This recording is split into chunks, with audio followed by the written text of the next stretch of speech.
Student ইতিমধ্যে আহি পৰিছে তোমালোকৰ HSLC এক্সামৰ 2025-ৰ যিখন ৰুটিন সেই ৰুটিনখন প্ৰকাশ পাইছে। তো ব'লা আমি ৰুটিনখন এবাৰ ভালকৈ চাই লওঁ। ৰুটিনখনত দিয়া মতে তোমালোকৰ এক্সাম ষ্টাৰ্ট হ'ব February 15, 2025 ছেটাৰডে।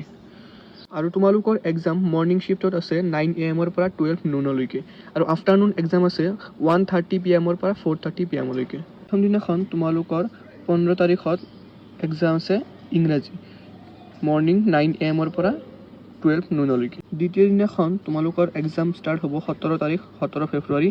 তো দ্বিতীয় দিনাখন তোমালোকৰ আছে MIL ইংলিছ।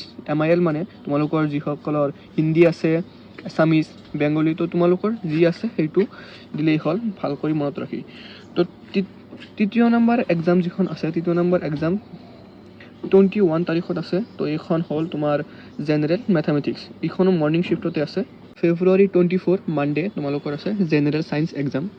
আৰু February 25 টুৱেজডে তোমালোকৰ ফাইন আৰ্ট, যিসকল আছে গ'লেই হ'ল, যিসকলৰ নাই যোৱাৰ দৰকাৰ নাই।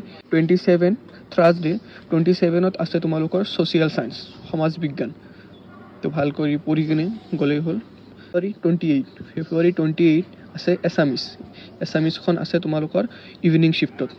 March 1 ছেটাৰডে শনিবাৰ দিনা তোমালোকৰ আছে MIL এক্সাম।